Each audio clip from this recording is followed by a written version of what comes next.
Okay. Hi everyone. My name is Wanjiko, and I'm going to be the coordinator for this webinar. So, welcome to today's webinar by Nairobi DevOps Community.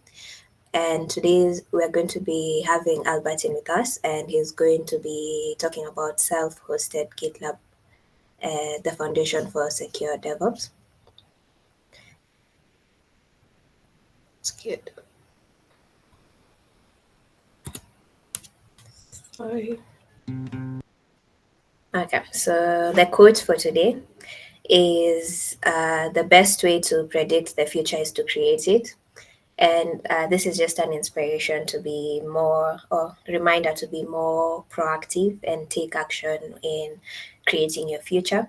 Because by making actions to, get done what you need to get done is the best way to create the future that you desire. This is going to be our agenda for today. We'll start with a short icebreaker, then I'll talk about the community for a few minutes. Then Albertine will take over with the topic of self-hosted GitLab, the foundation for secure DevOps, and then we'll have a Q&A session. So for today's icebreaker, it's an interesting one. It says, if you could travel anywhere in the world right now, where would you go? If you could travel anywhere in the world right now, where would you go? And we can write our answers in the section.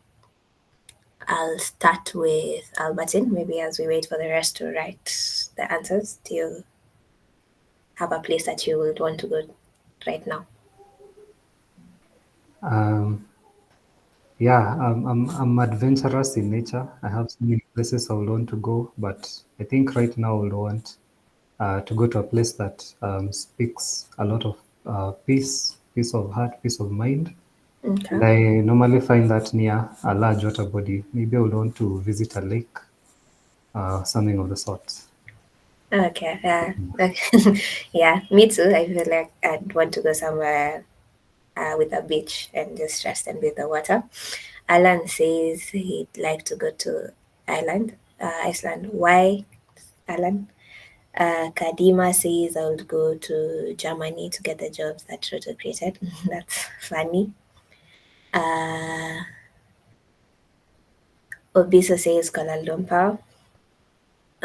Amazon for Gaturu and Zanzibar. Rwanda for Masharia. I wonder why the specific places.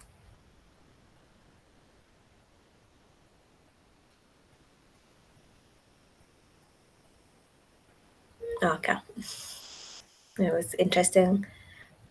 Ian, the beach as well. Also, I'd Ian. We want to relax and unwind. And also the heat that we're currently having, the beach would really be nice. Okay, I think we can proceed.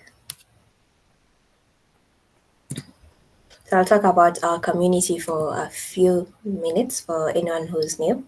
So about us, we are a community made up of DevOps enthusiasts, which includes experts and learners. So experts are people who have been in the DevOps field for a while, and learners who want to join, become DevOps engineers, and also people are just curious about the field. And we give a space to network and grow. Our mission is to create a supportive and inclusive community that values diversity and supports learning and growth. Our vision as the community is to become a leading DevOps community in Nairobi and beyond, driving innovation and empowering professionals to excel in their career. So, for anyone who might want to help in the community, and I encourage all of us to help. These are some of the ways that you can help. One is running workshops and talks on topics that come easy to you. So, for example, what Albertine is doing today, we usually host such events, and you can sign up to run such a workshop. And also help us by connecting us with DevOps professionals who are able to assist us in that way, can give us feedback and share ideas on how to make the community better. So if you have anything to compliment or anything you'd want us to improve, you can also give us. That feedback will be useful for us so that the community is beneficial to all of us. Then you can share our posts and post on our channels. We have a LinkedIn page, a Twitter page, and WhatsApp. So you can join the communities or join the pages and also share on those on our behalf and discuss with the rest of the members in the community. Can help us in organizing events. So, such as this one, we had a DevOps Nairobi DevOps Day a few months ago, and we're having Africa DevOps Summit. So, you could assist us in arranging such events, organizing such events, and then join our brand team for making posters for our events and also marketing our events. So next, an example of event that we're having soon is Africa DevOps Summit, which is going to be on October 26th, I think. And it's going to be a full day event and will be held at Nginga School. And we're looking for people to be delegates, speakers, and also sponsors. So for anyone who might be interested, I hope all of you are, please go to this website or you can scan this QR code where you'll be able to sign up for any of those categories. Okay. Then if you want to join our community, if you haven't yet joined, these are the QR codes for LinkedIn, WhatsApp, and Twitter. So I'll give us a minute for anyone who's doing so.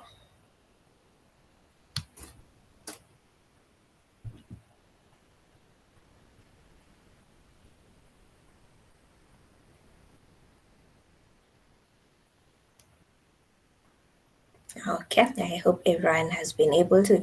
If someone hasn't, you can just type in the chat section and I can return this page for anyone who still is interested. Yeah, so now I'm going to hand it over to Albertine to introduce himself and take us through the topic for today. So Albertine. Okay, thank you so much, Wanjiko, for taking us through the first bit of today's session. As you've heard, my name is Albertine Nginga, and I really hope that I am audible. Yeah, so maybe if I'm audible enough, you can respond with a Yes, you thumbs up. are. Okay, Yeah. okay, thank you. So yeah, my name is Albertine Nginga. I'm a technical support specialist for the company by the name Leads of Technologies. But over and above that, I am a DevOps engineer and also a Gitlab administrator. So with that said, I'm not quite confident with my internet connection. So please allow me to switch off the video to have a seamless experience as we go through today's session. So I'll go ahead and share my screen, but maybe even as I'm sharing my screen, how many of you are familiar with Git for starters? Yeah, you can probably leverage the use of the chat box.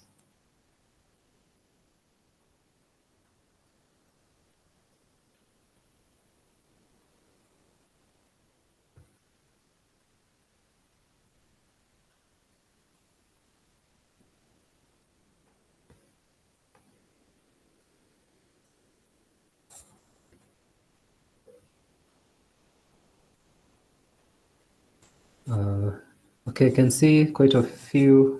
We have quite a number of people who are familiar with Git. Maybe my next question, sorry for the infinity screen. Let me just go back to the presentation. Maybe for the next question, I'll want to find out how many of you use GitHub and how many are familiar with GitLab. So maybe you can just type GitHub or GitLab on the chat section.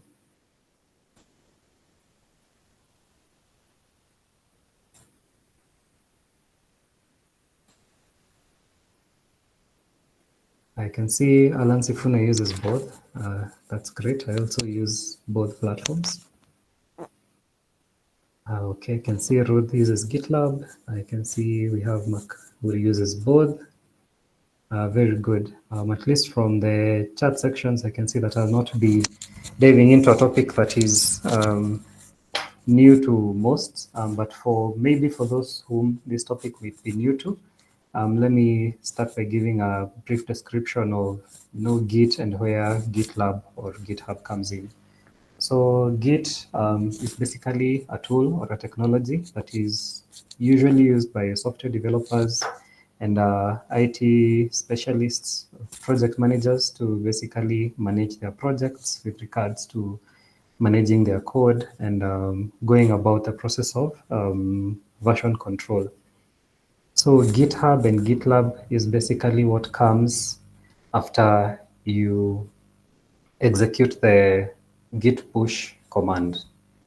For those who are familiar with Git, maybe also familiar with the procedure whereby once you're done working on a project or maybe making adjustments on a project, you normally go through a series of commands to ensure that you save your work, which is basically git status to see the files that have changed.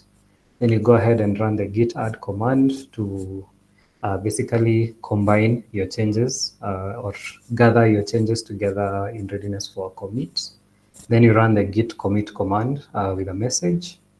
And then once you've committed your changes, you basically go ahead and run the git push and maybe push it to an individual branch or probably push your work to the main branch or master. Yeah. But basically, after running those commands, there is a lot that happens after you've done all that. And basically, that's where a DevOps engineer comes in because once you make a change to your software, you do an update. Before you deploy it to production, you want to make sure that the changes you've made have in no way affected your end product or your end software in a way that it will bring about um, incidences or bugs that will bring about your software being down for a bit or something like that, or basically messing up with your product in a way that your consumers cannot access the services they're supposed to access. And for those who are familiar with DevOps methodologies, there are tools for that. You have Jenkins for your CI/CD pipelines. You have Docker. You can package your application and deploy it without worrying much about the underlying infrastructure or rather environment. We have Kubernetes that comes in there. There are monitoring tools that also come about. We have the likes of Prometheus. We have the likes of Grafana.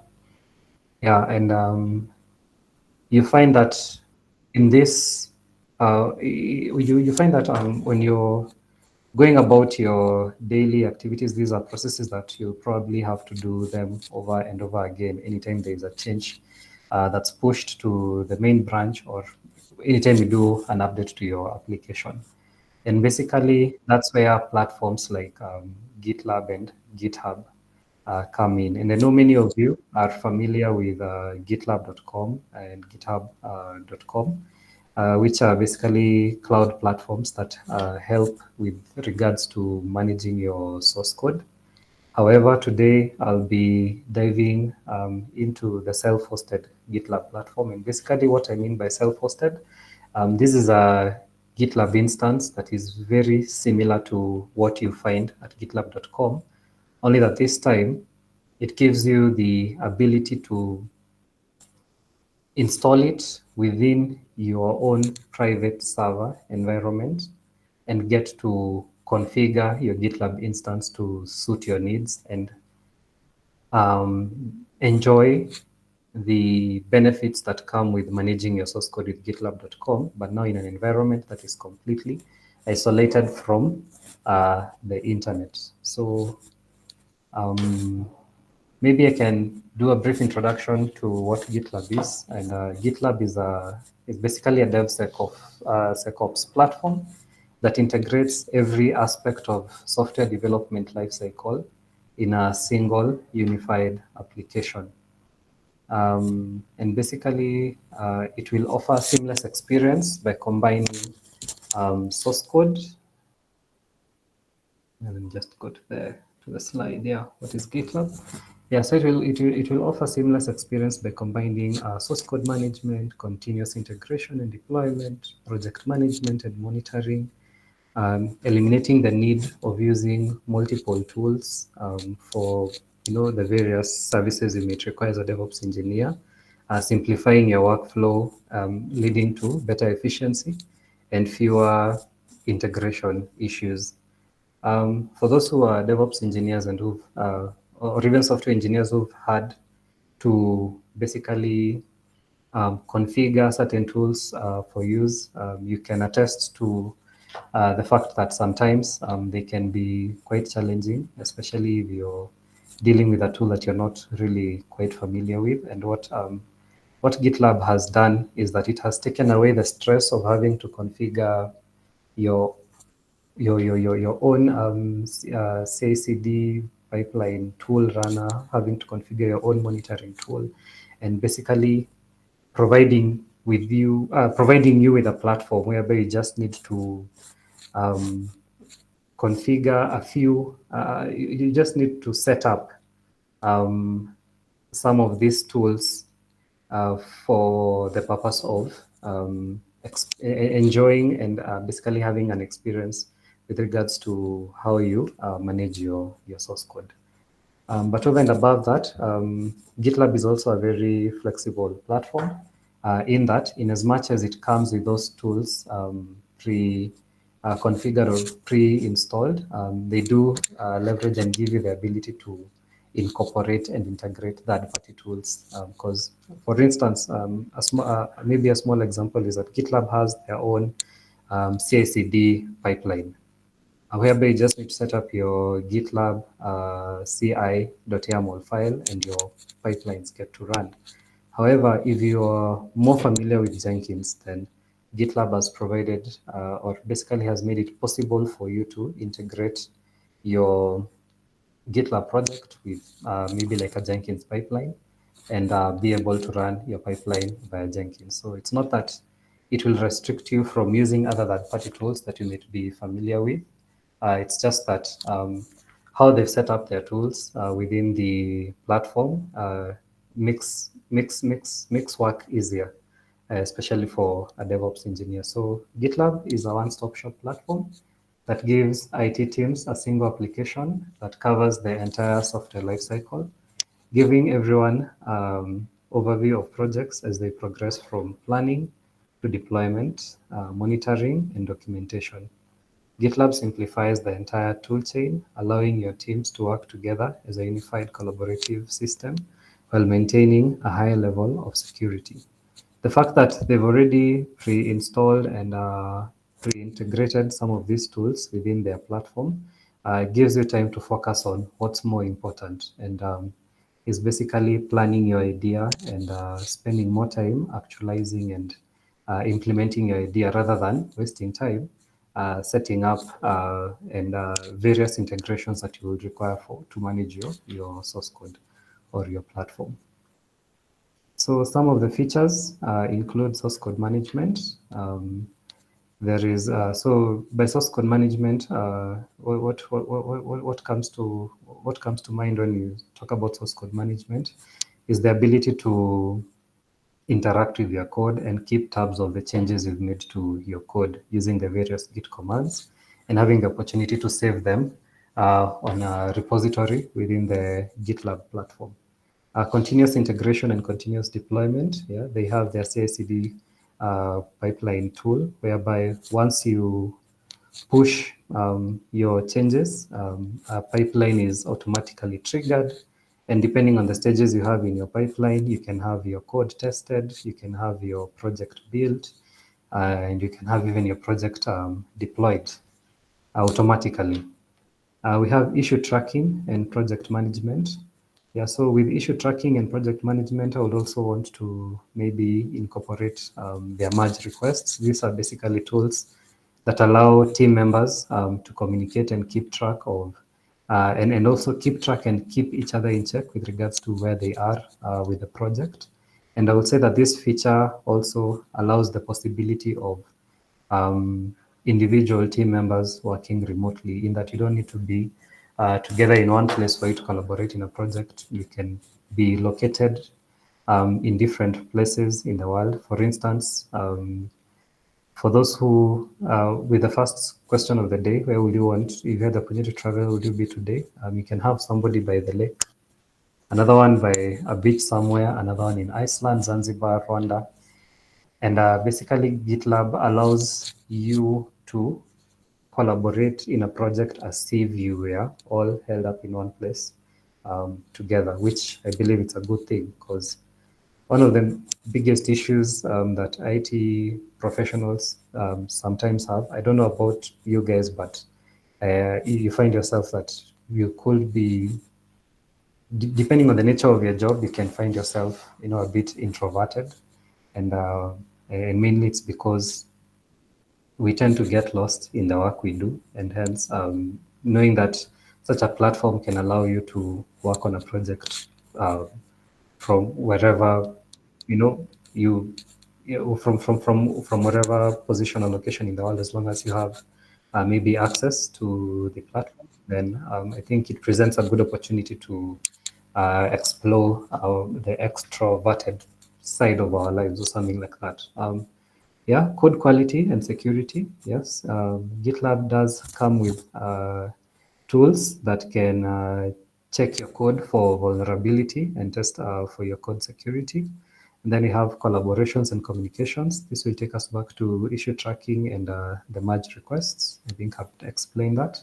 DevOps automation, and this is mainly experienced in the CI/CD pipeline, because with a CI/CD pipeline, you can be able to achieve quite a lot, and I'll be able to demonstrate that at the end of this presentation. Then you have package container registry. Yeah, it does come with features that allow for the management of containerized applications and Docker. Then you have monitoring and analytics, the likes of Prometheus and Grafana. And last but not least, which is the main agenda of the day, we have the cloud options and self-hosted options. Yeah, so maybe before we dive into the technical bit of this presentation, I felt it's also good to talk about the GitLab logo. So the GitLab logo is inspired by a Japanese raccoon dog called Tanuki. Yeah, and it has changed quite a number of times over the years, but what you're currently seeing here is the most recent logo, and I would want you to focus on these two lines. If you were to extend them outward, curve them, then extend them back inward and curve them, you'll find that they kind of form the this the pipeline, basically the DevOps pipeline, Infinity pipeline logo. Yeah, so this to show you the dedication they have towards making the platform DevOps friendly. Yeah, and the Tanuki is known for being fast, efficient, and collaborative. I believe those are some of the aspects of the platform that they would want to adopt, and this logo basically speaks a lot about it. It's thought to symbolize trustworthiness, agility, and preparedness.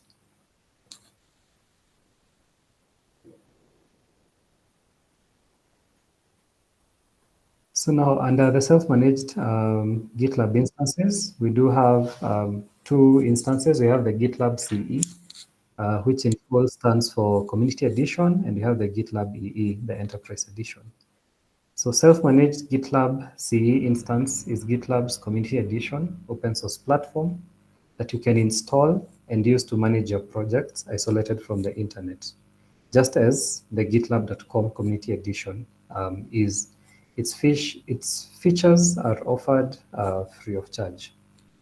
And then we have the GitLab EE instance, which is the GitLab Enterprise Edition platform that you get to install and use to manage your projects and teams isolated from the internet. Yeah. Also, just as the GitLab.com Enterprise Edition, it is not free and attracts a charge depending on the extra functions you'd like to have access to.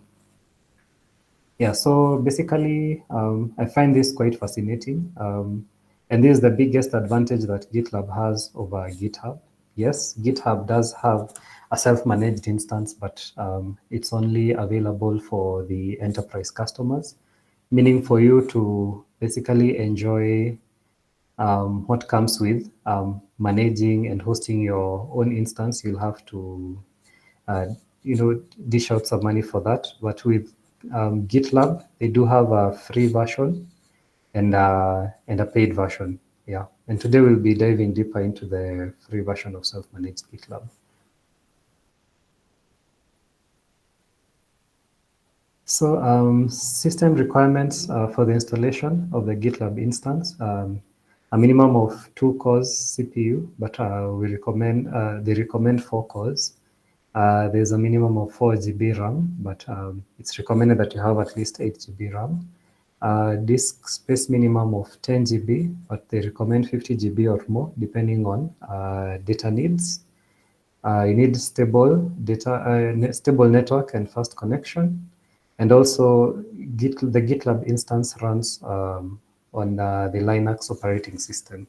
So here are some of the distributions recommended for the GitLab CE instance.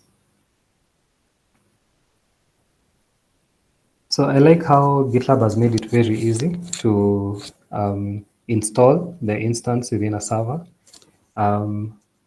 I've taken the liberty to pre-install it before this demonstration because it's quite a huge platform. It's quite a huge application and takes quite a long time to install. But basically, these are the commands you run during an install. You first update your apt repository, and then you download using the wget command. You download the correct deb file uh, into your server, and then you use the dpkg to install to do an installation of your GitLab instance. So in this example, I downloaded the latest version of the of the GitLab CE, self-hosted GitLab community edition, which is the version 17.1.7. Running it on a Linux Ubuntu server, provisioned from GCP. Yeah, and then you have to basically run an install using the dpkg and pass the deb file for the installation to run. Once the installation is complete, you need to trigger or better yet, start the services that run your GitLab instance by running their customized commands, which is sudo gitlab ctl reconfigure. And then finally, you can just run the command sudo gitlab ctl status to see whether all the services that are meant to be running are running. Once installed, you can access your GitLab using the following link. Basically, depending on the server, you're just going to, GitLab has been configured to automatically manage its traffic through port 80. So you just need to copy your server IP address onto the web browser and you can be able to access your instance. This is a challenge I had when I was familiarizing myself with GitLab. Because basically, if you could just allow me and just show you.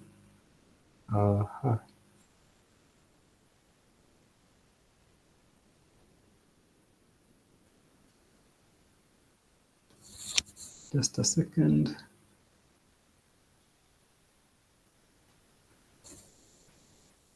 Okay.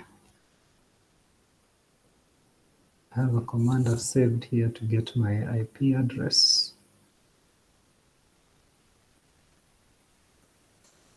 Okay.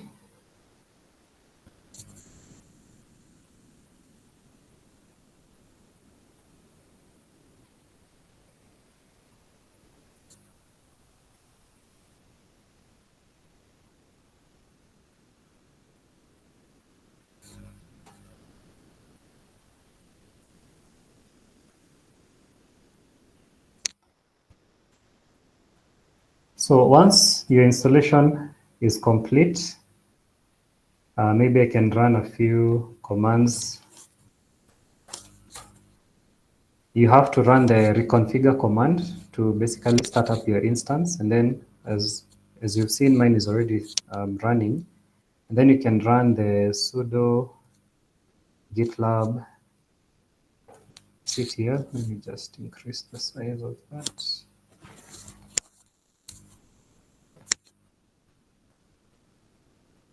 Sorry about that.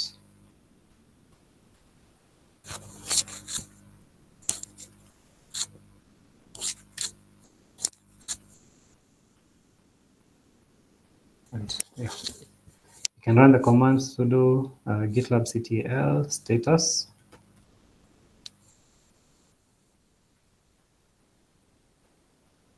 And basically, it's going to show you all the services that basically run together to make this possible.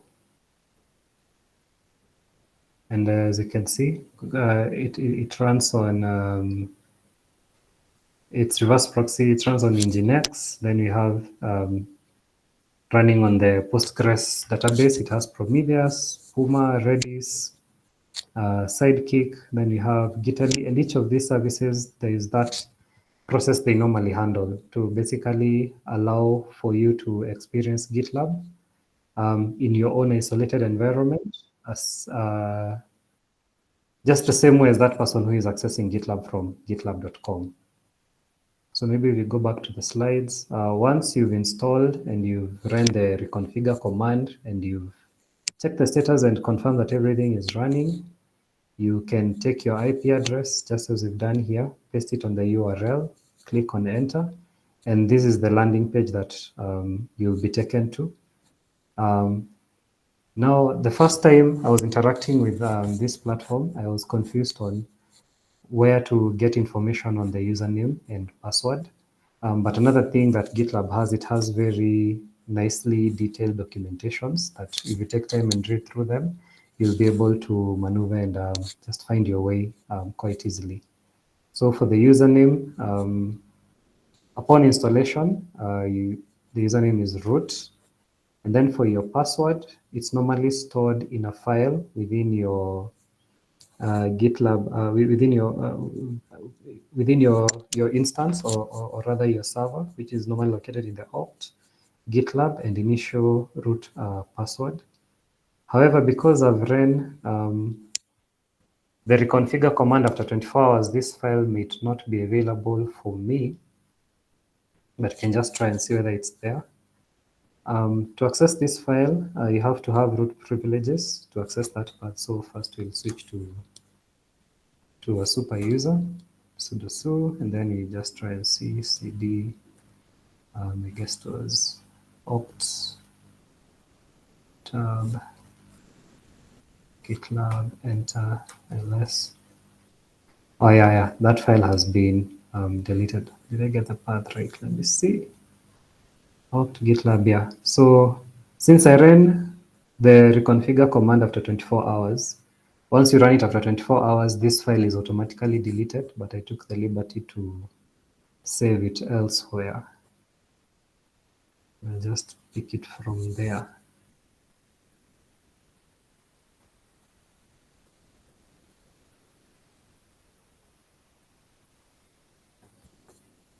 So basically, this initial root password file contains information on your password that you'll require during your first login. And then you can decide to change your password and just have something more memorable. Yeah, and once you log in, you log in as an administrator. We have an admin area over here where you get to basically manipulate with regards to permissions and how you want the platform to perform. In this area is also where you're going to you basically have requests of people who've maybe signed up to be a part of. Let's say you're a GitLab administrator of a certain organization and they're using the self-hosted.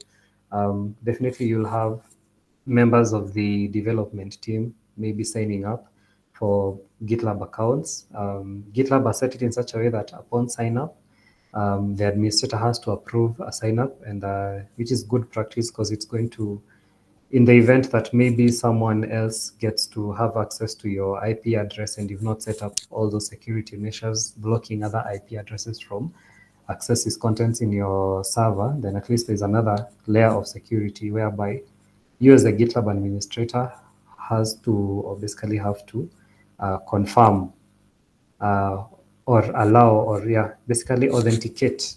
Yeah, that's the best word. You have to authenticate someone before they are able to even log into their own accounts and be able to access the various projects you have saved in this instance. Yeah, and so this is the admin area with all those tools. And then as an admin, you also have the chance to create new projects under the user root. You can create a blank project, create a template, or maybe import a project. And for those who are familiar with GitLab, you'll realize that all these services and features are what you get and see on gitlab.com. Yeah, but also it's good not to forget that this is not gitlab.com, but this is a self-hosted instance running in a server that I've provisioned myself. So if we go back to the slides, upon installation and upon you creating projects, you've invited various team members to collaborate in the various projects. And you want to enjoy the privileges that come with running such an instance. It's important to look at the most beneficial feature of GitLab, which is the GitLab CI/CD pipeline. And basically, this CI/CD pipeline, if I could just go to this project.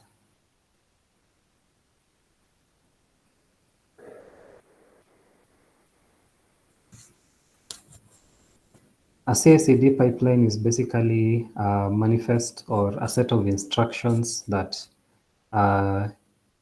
you normally write up to automate the various DevOps processes within an organization. And it comprises of stages. We have the build stage, we have the test stage, and we have the deploy stage. Remember at the beginning, we talked about how the daily practices of a DevOps engineer or a software engineer. Once you update a feature, you want to push that code. You want to push that code and see the effects it has. So what you'll find yourself doing is that you'll find yourself building a fresh project, which will incorporate the changes you've made. You'll probably want to test your code to make sure that it's free of any kind of vulnerability that it may have. And then finally, you would want to deploy it maybe in a test environment or a developer's environment. Just get to interact with the new features that your software has. And then once you're satisfied that everything is okay, you can go ahead and now deploy it to production to make it available to the various users. So in GitLab, for you to be able to run a CI/CD pipeline, you require an agent to run your pipelines, and those agents are called GitLab runners, which is the next item of discussion. So a GitLab runner is an application that runs jobs defined in the .gitlab CI YAML files. Basically, this is your CI/CD pipeline.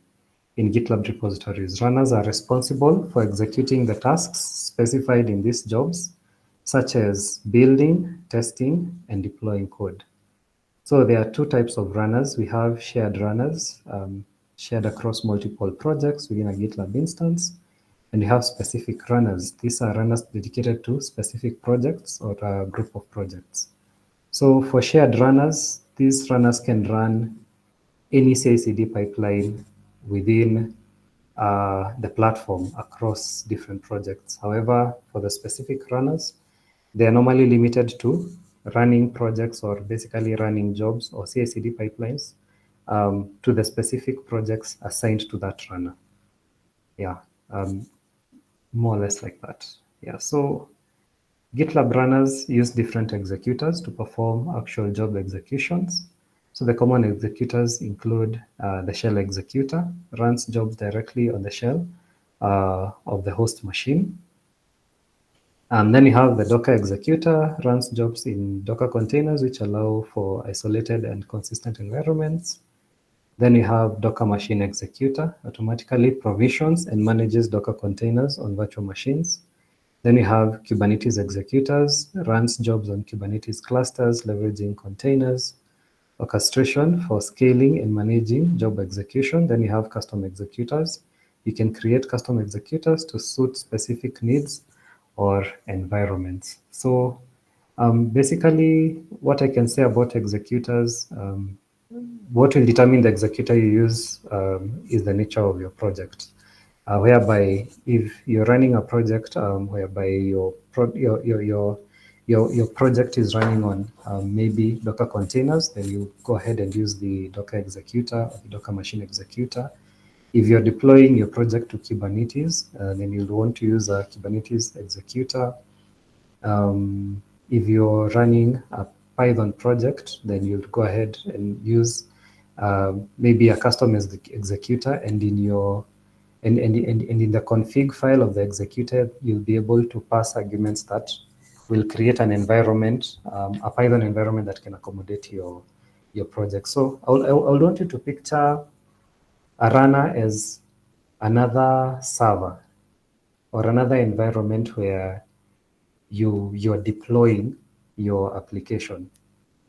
Yeah, but you're only deploying your application to run a few tests to it and ensure that your application is okay. And then after you ensure that everything is okay, then the same runner can go ahead and replicate what has been done within it on the actual environment. Whereby, since the environment in the runner is similar to the environment in where your software or your project exists, then you're guaranteed that the kind of response you got with a project running within the runner is the same kind of response you're going to get if you deploy it to production. This is something I'll be able to demonstrate, you'll be able to understand more during the demonstration. Yeah, during the demo. So installing a Gitlab runner. Unfortunately, when you're installing the Gitlab instance, doesn't come with a runner. You have to install the runner for you to be able to basically utilize it. So, and the steps are quite clear, and you can also get these steps on the official documentation. And to get the official documentation, you simply just need to Google something like Gitlab runners, and it's probably the first option that will come on Google. And basically, this is a well-detailed documentation with everything you need to know about GitLab, installing it, administering it, using it. Yeah, and here's a section on runners, everything you need to know about the runners, how to install the runners, how to configure the runners, the right runners for your project. You'll get all the information right here, well-detailed information. So you start by adding the official GitLab repository, and then you install the latest version of the GitLab runner. If you want a specific version of the GitLab runner, you'll simply write the same command, but pass the version that you want to install. And then finally, after you've installed your GitLab runner, you can go ahead and register a runner. But before you register, from version 15, going backwards, you will simply register it directly using this command, and then use a token of a token that they will provide for you to register your runner. But however, from version 15 moving forward, there's a few steps you need to take before you get to the point of registering a runner on your basically on your command line interface, which I'll show you in a bit.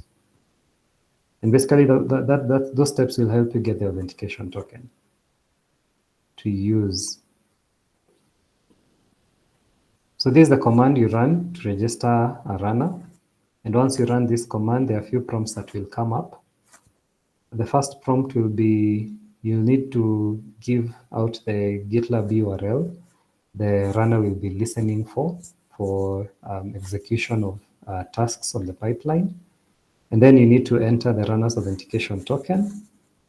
And then you need to enter a description of the runner, enter the job tags separated by a comma. Basically, job tags are unique identifiers. You can configure a runner to only run CI/CD pipelines with specific tags, and that's where the job tags comes in. And then you can enter an optional maintenance note for the runner. And then finally, you enter the type of executor. Again, the type of executor will be determined by the type of project you're running on your GitLab instance. If it's a Docker project, then you'll use a Docker executor. If it's a Kubernetes project, then you'll go ahead and use a Kubernetes executor for the same. With that said, I would like to quickly go through a demo. I'll be demonstrating on how to register a GitLab runner. And finally, we are going to run a simple CI/CD pipeline that I created for the purpose of this demonstration with some, I'll say, it doesn't have actual tests and actual deployments, it just echoes test and echoes deployment. But however, once I'm done with the demonstration, if there'll be more time, then I can go ahead to a project I've been working on with a colleague, and I can be able to take you through a CI/CD pipeline that we have that actually tests the code, builds the code, and then deploys it to a GCP server, and finally destroys it because the project is still not yet online. We only deploy it to basically see the changes we've made and yeah, and just have a view of what we need to do next, something like that. Yeah, so for the demo, I would like to share my, we'll start by how to create how to register a GitLab runner. So the first step with registering a GitLab runner, you have to do it on the UI. So I'll just come here. You simply navigate to your project. And then once you're on your project, you come to the project settings, then come to CI/CD. And the CI/CD, you'll find runners listed here. You can expand it. And then you're going to come click on New Project Runner.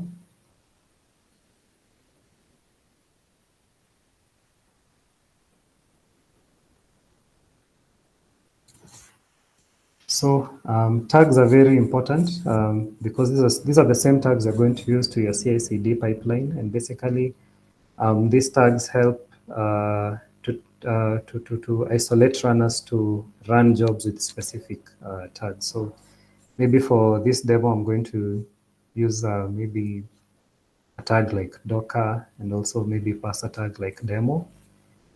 You have the option to have your runner run untagged jobs. Maybe today we can check this box, but however, if you have so many projects within your GitLab instance, it's very important to isolate your runners to run specific CI/CD pipelines. Otherwise, if you have your runners running everything, it can bring about some confusion. And then this bit is optional, so you don't really need to fill it. And then you have to indicate a maximum job timeout. This basically means how long can a job stay in waiting before it's terminated or deemed failed. So they've recommended a minimum of 600 seconds. So maximum amount of time the runner can run before it terminates. If a project has a shorter job timeout period, the job timeout period of the instance runner is used instead. So basically, this is how long can that runner run your job. Yeah, so it's very important to, make sure you key in the right minimum amount of seconds it can run. Because you might have a CI/CD pipeline that will maybe normally take more than 10 minutes to run to completion. So if you put a time less than 10 minutes, then you might find that every time your jobs might be failing because your runner, may stop before the job ends. Yeah. So you go ahead and click on create runner. So once you've created your runner, GitLab is gracious enough to give you the command to run on your on your terminal, which is this over here. And the reason why you start with you start by registering a runner on the UI is so that you can get this authentication token, which is very important when registering a GitLab runner. So we'll go ahead and copy this, and then come to, let me first exit sudo mode, then come to our command line interface and paste it. So to go through it, we are registering a runner that is going to listen to our URL, or rather the URL that takes us to our GitLab instance. And then our authentication token is this over here. Then you can go ahead and add an argument, executor, and our executor will be, in this case, Docker. And then finally, an image to run our project. And since our project, well, sorry, I didn't take you through this. Yeah, just a minute.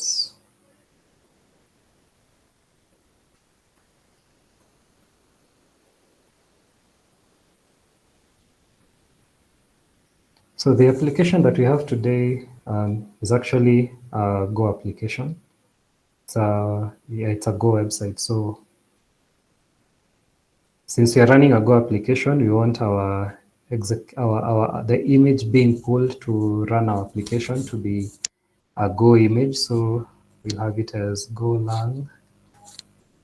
We'll have the image as Golang latest. That's the image we want our executor to basically have. When you're going to hit enter, flag, but do not identify. Okay, sorry about that.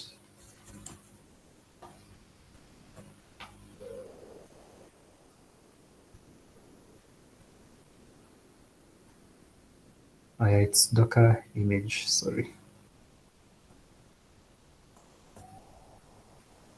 Docker underscore image.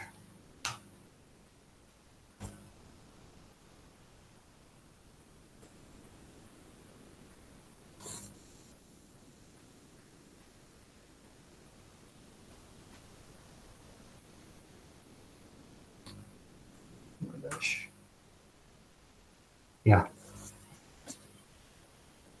So because we had passed this on our command, we just hit enter. It has picked that as the GitLab instance URL,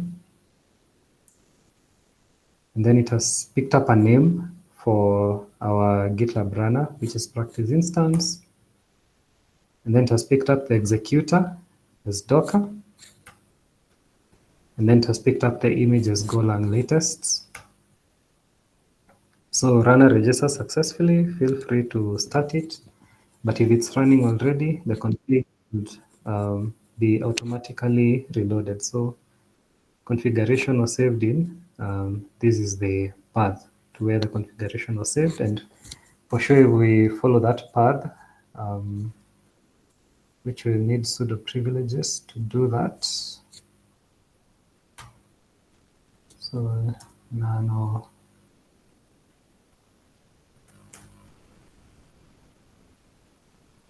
.gitlab. Just a minute, let me just clear my window. So we do, don't even need it.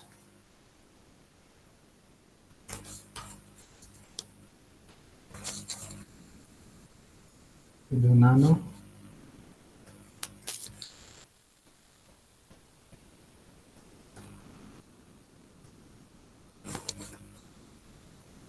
Yeah. We do need sudo privileges.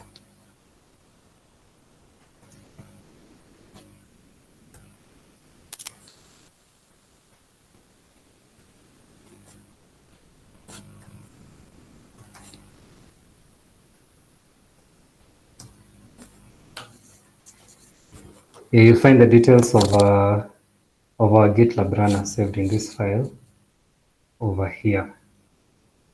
So as you can see, the name is practice instance. The URL it's listening to is the URL to our GitLab instance. Then you have the token. Basically, you have information on your GitLab runner. So once you've run that, you know that your GitLab runner is all set.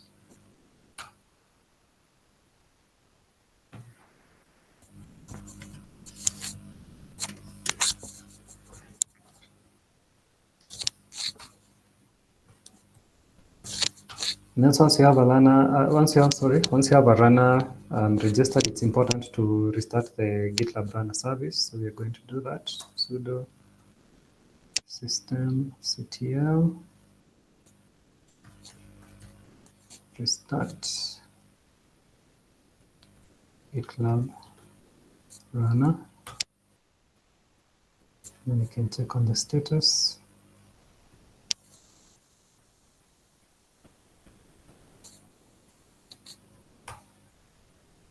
Okay, it's up and running.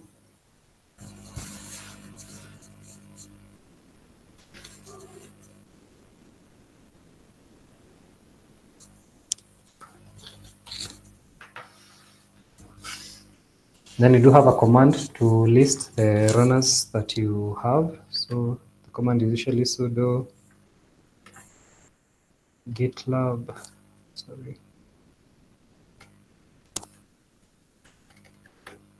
runner lists. And as you can see, we do have our instance listed here, the practice instance, and you can also check the status of that practice instance runner using the command sudo GitLab runner status. And we pass the name of the runner practice instance. And it will show you that the service is running. So now with our runner up and running, we are now ready to run our CI/CD GitLab pipeline. So take you through this pipeline. This is just a simple pipeline, as I said. For those who have experience configuring a pipeline, at times it can be quite challenging, but the good thing is that once you take your time to build nice pipeline, you'll probably not find yourself ever having to do that again. Maybe making some small tweaks depending on how far you are with your project. So for the purpose of this demonstration, I just took the liberty to do something simple. It has 3 stages. It has a build stage, a test stage, and a deploy stage. So the build stage is actually an actual build will happen, but for the test and deploy stage, I've just come up with dummies to basically demonstrate how the pipeline runs. So for the build stage, you have the ls command, which you'll be able to see on the runner's screen to basically check the content we have within that GitLab runner. And by the way, the CI/CD pipelines normally run from this root directory. So when you list ls, you expect to see the contents contained in this root directory. Who am I is to basically confirm the user running within the runner. I expect to see root. And then we have go mode init nutri demo. So basically, this is a command that goes through your Go project and identifies the packages required to, efficiently run your project. Then you have the go mode tidy command. The go mode tidy command now goes ahead and set up those packages for the purpose of consumption by your project. And then we have the go build command. Just as it suggests, this is a command that builds your project into a binary file by the name main. But you can pass any name here. I chose to pass main, and it's building the files contained my configuration files, basically the backend files, the files that are running the website. And then we have initializing the project so that you can be able to access it via URL. And then we have an echo that build is complete. And then remember the tags that we gave creating the GitLab runner, we gave the tag Docker. So that will ensure that the runner that we created is the one that's going to run our project. And then now we have the test stage. Again, I said the test is a dummy. I was trying to come up with a test over here, but I did not have enough time to configure it to basically make sense for this for this presentation. However, I'll be leaving links to there'll be links to these slides whereby once I update, you'll get the updated version of our well-working test. So it will only echo running unit tests and then for 10 seconds and then echo again test complete. And then finally we have another dummy test and then finally a dummy deploy. So we need to trigger this pipeline. There are two ways to do it. We can come to our project and basically trigger an empty commit, or we can even trigger our pipeline from here under build pipelines.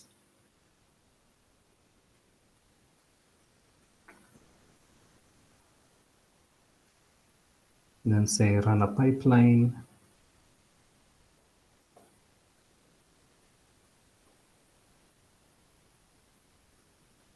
So we're getting the pipeline is running the project from the main branch, as you can see here. Click run pipeline.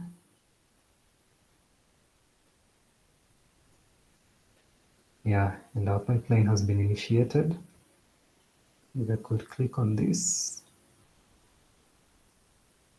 Yeah, so the screen you're seeing here is the activity happening within the GitLab runner. So right now I expect it to pull the Golang latest image. Then after pulling that image, it will go ahead and import the project and basically run the jobs we specified here. As you can see, it imported the project and then it did an ls to see the contents within that project. And then I confirm that we are running the project as root. And then we have the command go mode init, go mode tidy, build. And after the job succeeds, you get a notification, job succeeded. Since the other parts of the pipelines are dummies, it went through them quite fast, but if we clicked on this, you'll be able to see that window showing the activities that happened within the test stage. And finally, the activities that happened during deploy.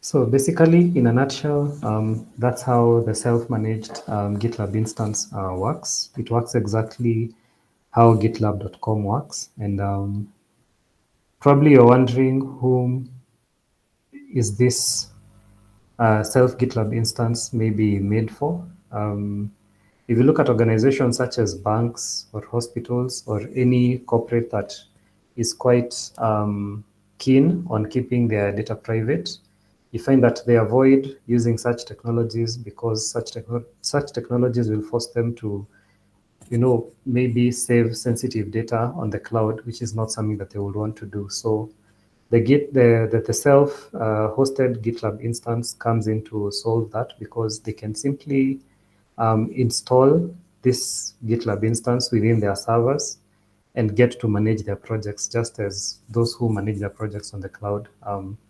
normally do it. So I don't know. It's 8 minutes past 9 p.m. Sam or Wanjiku, maybe can I take like 10 more minutes to actually demonstrate now a CI/CD pipeline that is well configured, that will actually deploy to an actual GCP server? Is there enough time to do that? Yes, but the shortest 10 minutes. Yeah, because it's a pipeline, the pipeline will probably take around 10 minutes to run to completion. Okay, sure. Okay.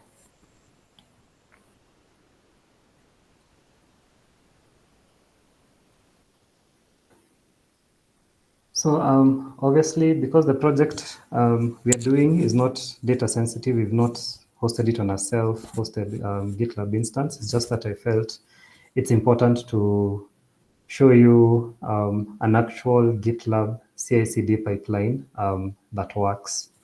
However, or rather, this pipeline is running on gitlab.com, as you'll see here. But the way it runs on gitlab.com is the exact same way that it will run on a self-hosted platform instance. So to quickly take you through this CI/CD pipeline, it's importing a Google Cloud SDK image from Docker because we want to deploy our application on GCP. We have variables, which are very important because you don't want to pass the actual names of projects within your pipeline. You want to use variables. So basically here we are describing the variables found within the pipeline over here. Then we have the activities that we'll want to happen to within our runner before it goes to the various stages. It's basically called before script. And basically what's happening here is that we are configuring the runner's command line interface to have the Google Cloud command line interface, and also installing Docker because the application basically runs on Docker containers and are deployed on Kubernetes.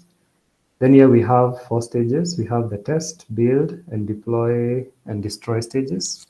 So for the test and the build stages, these are automatic stages. They're the stages triggered once you push a change to our protected main branch. We've protected our branch. Yeah, I may not be able to push a change right now because it will create a merge request that my colleague will have to approve. But you can trigger the pipeline from from the pipelines, and you'll see. So in the test stage, basically what happens is that the runner will cd into our into a directory called infra. Within infra, we have Terraform configurations that basically are configurations of how the GCP server or instance should be configured. So it will do a Terraform init to initiate Terraform within that directory, and then Terraform plan to display the steps that are going to be taken when creating that, basically when creating that server. And then it's going to build a binary to run our application. And then it's going to initiate the application. And then we'll have a small test to check whether the application returns a 200 OK. And if it returns a 200 OK, then that test stage will be successful. Then once that's successful, we'll come to the build stage. So basically in the build stage, we will be building our project into a Docker image. And then we're going to tag that Docker image with our GCP, with our Google project, the project we've set on our Google console dashboard. And then you're going to push that image to Docker Hub repository and assign it, and basically assign a name to it.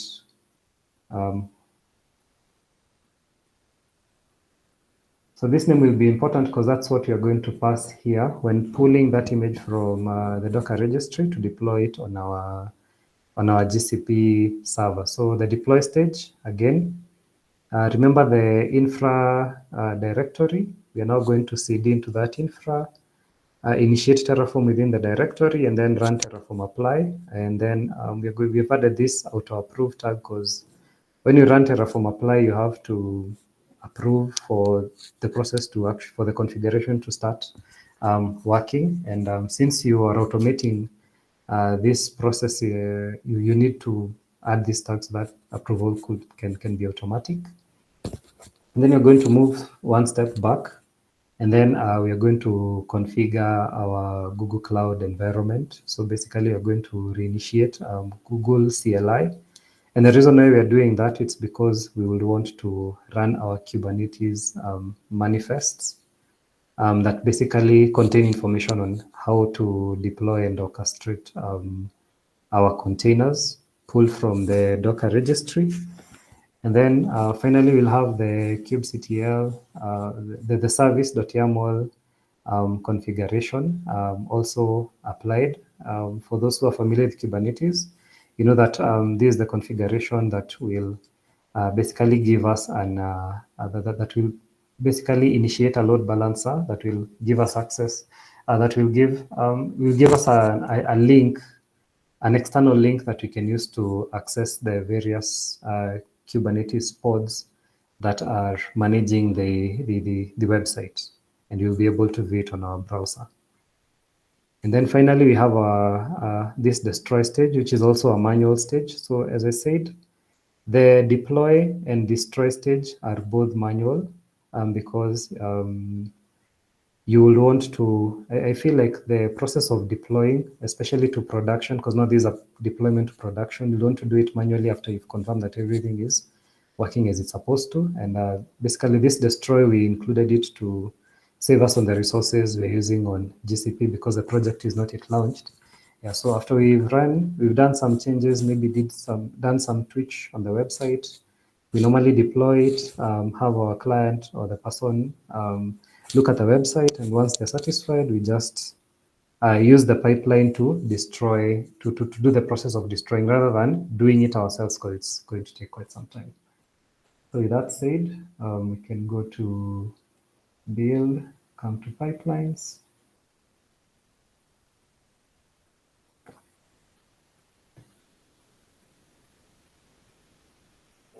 And we can run our pipeline.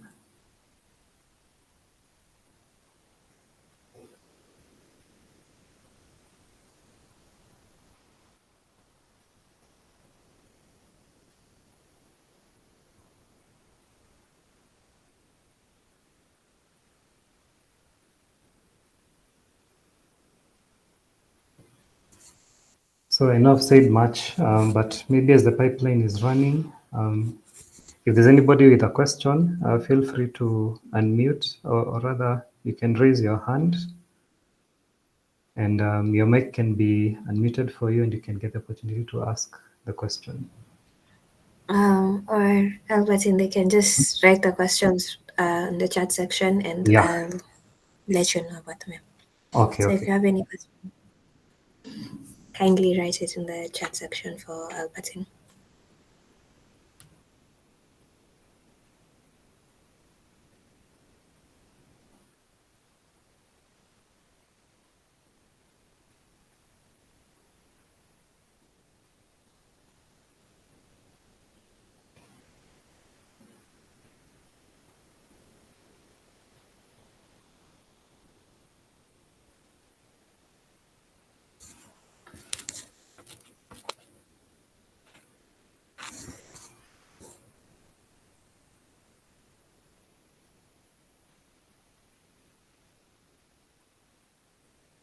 So I can see Alan Sifuna, helper_image.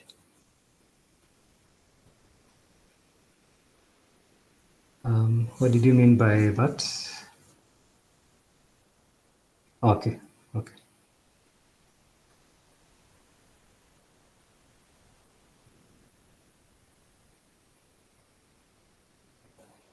Okay, Leon, not a question, but great presentation. Thank you so much for that. Yeah, so by the way, what I've talked about GitLab is just the tip of the iceberg. There's a lot that comes with GitLab. I don't think that was the one we were looking at. Let me just go back to the pipeline. Yeah, so the test stage is complete. There's a lot that you can achieve with GitLab. You can configure your monitoring tools within GitLab. You can configure tools that tests the vulnerability of your source code. like there's a lot you can do with this platform. And the thing is that every aspect or tool that you may think of with regards to DevOps is most likely incorporated within GitLab. But what I liked most about the self-hosted GitLab is the sense of security that it basically gives your data, knowing that you can be able to manage your project using the new technology, new conventional way of managing projects, and not having to worry about your data being at risk of being accessed by people who maybe are not supposed to access it, or maybe you work in an organization where you have to comply with regards to data privacy and data sensitivity, and you still want to enjoy the perks, or rather the tools that other software developers get to enjoy when they are managing their work in the cloud, then you can be able to access that with GitLab. And it's even possible to access it for free. Yeah, not unless you need to access even more features. That's where you can decide to go the enterprise way. But at least you have a free version of the self-hosted to basically practice and just learn your way around how to utilize them. And also you have the freedom to configure your GitLab instance to your specifications and to your various needs. So as you can see on this screen, the items that we had described, or that I've described on the pipeline, you can see them being executed over here. If you can remember, there was a Terraform plan. Basically, this output you get from installing Docker and the like. That's I'm just going through it a bit fast. You can see here that where is it? Yeah, after Docker was installed, the service was started. Then you can see Terraform init happened, Terraform plan. So basically this is what's going to happen once you run the Terraform apply command. This is also defined in the Terraform manifest or Terraform YAML files. And then we have the build, the go build, whereby the binary was built, and then here it was initiated. Then you can see a test was done to check whether the build worked successfully. And you can see it got a 200 okay, and the test was completed. The next stage is now the building stage, and you can see it here.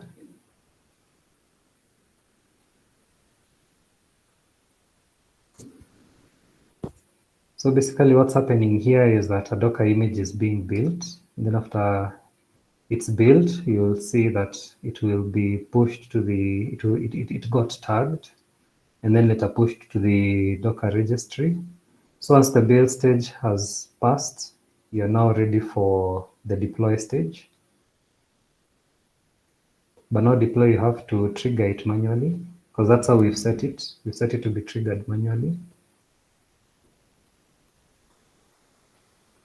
So this is a stage that will take time. It will take about 7 minutes, because basically what's going to happen is that Terraform is going to configure a server on our GCP platform. And then after configuring our server, we've written up a script that has instructions on how to basically deploy our application. So within the script, first it's going to create a server. And then after creating a server, it's going to initialize a GCP command line interface.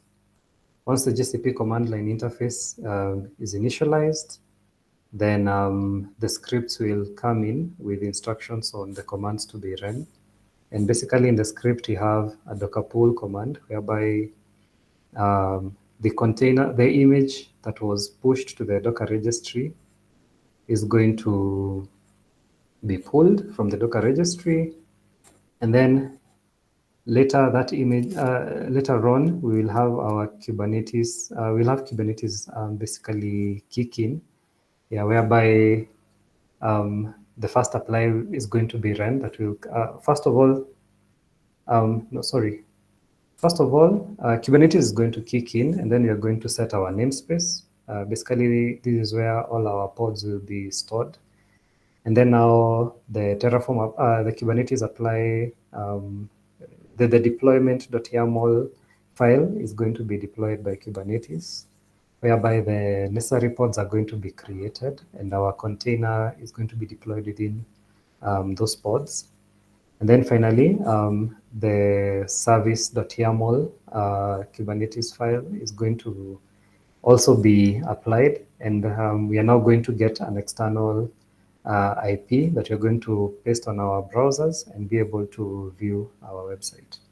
So currently what's happening is that our server is being provisioned within GCP. It's being configured, that is. Remember, Terraform is a configuration tool. Yeah. It's a provisioning tool, yeah, provisioning tool and then configuration Ansible. But you can also do configurations in Terraform. You know how to describe your files well enough.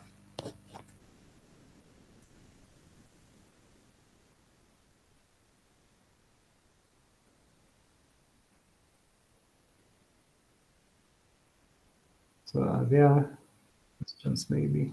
Okay.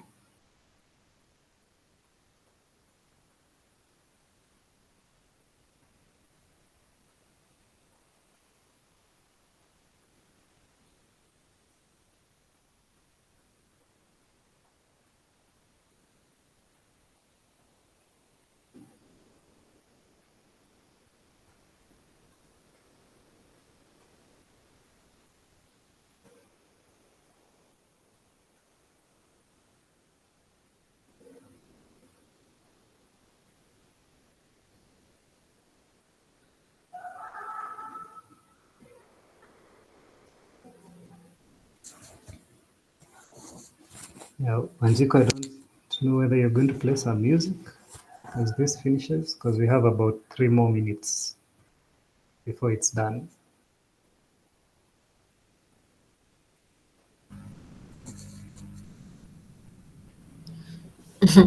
Yeah, I could do that. Okay. Okay.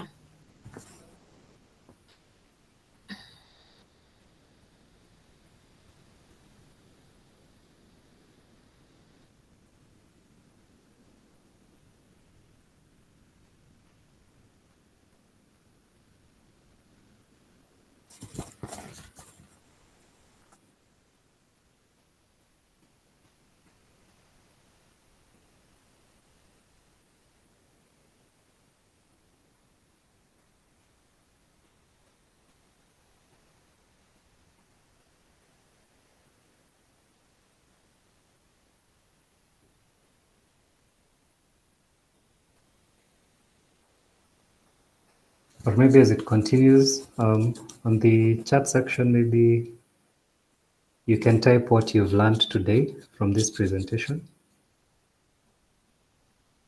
And maybe you can also type what you wish to have, what you expected to have learned.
I think we have about a minute left.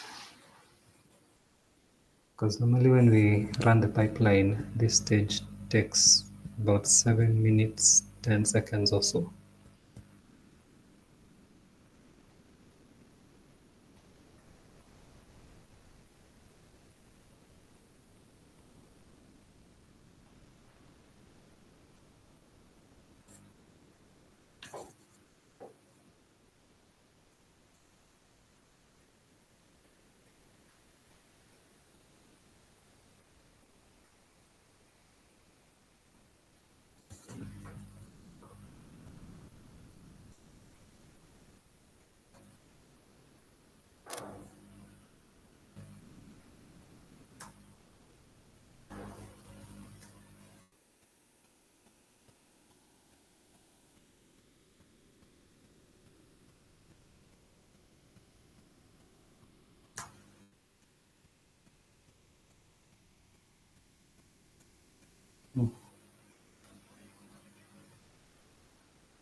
Yeah, so you can see it has finished provisioning. It has finished, yeah, provisioning some a server on GCP, and it has finished initiating the Google Cloud command line interface. And now it's running. It has run the deployment .yaml and the service.yaml, and basically every second it tries to query for an IP address, and it will do that until an IP address is given. And yeah, so we have our IP address ready. So we are going to copy this IP address.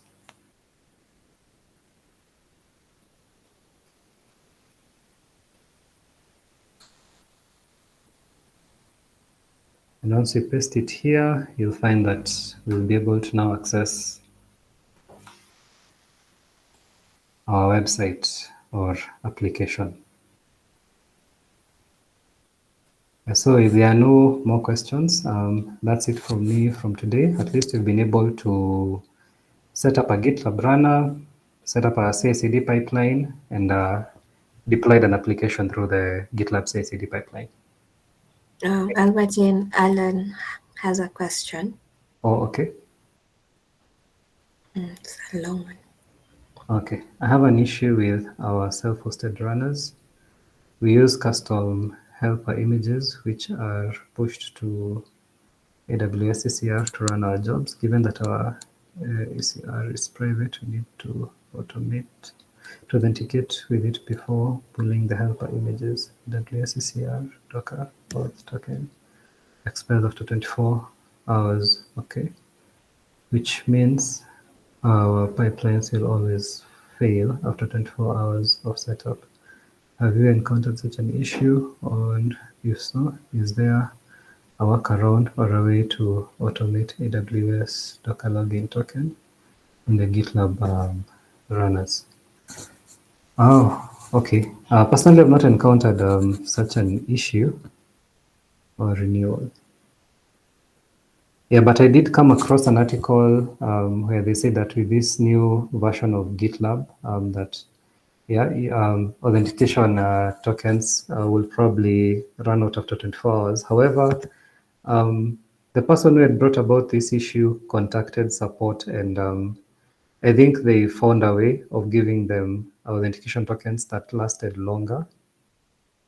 Because if not, so then you'll probably have to update your authentication token maybe like at the beginning of every day before running a job or so.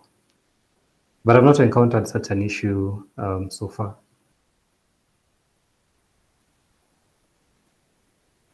I don't know, Alan, maybe on the text you can tell me, have you contacted GitLab support with this issue?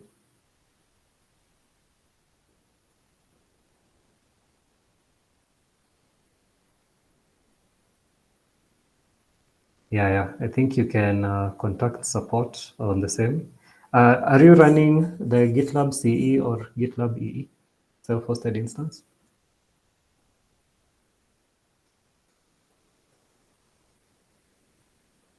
Or CE? Which version?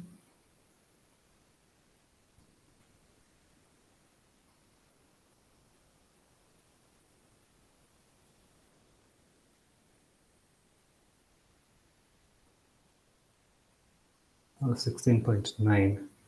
Yeah, because I think from version 16 is when they introduced expiry to their authentication tokens, especially for the customed runners. So I don't know whether maybe rolling back to a version earlier than 15 will do the trick. However, rolling back to a version that was before version 16, probably to like a version 15. We try to use schedule. Oh, okay. I can see Anthony has a suggestion over here. Have we tried to use scheduled pipelines?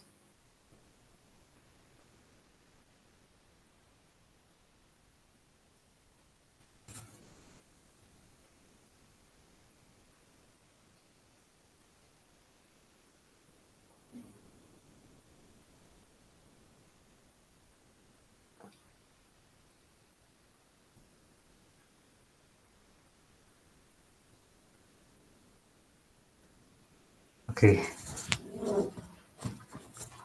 So if I were in your position, I would probably try and roll back to a previous version of the GitLab CE. If that doesn't work, then I will go ahead and contact GitLab support, and yeah, they will be better placed to offer such a solution. Which is something another positive about GitLab. They have a very nice dedicated support team that is always there and ready to, help you resolve any issue that you might be going through.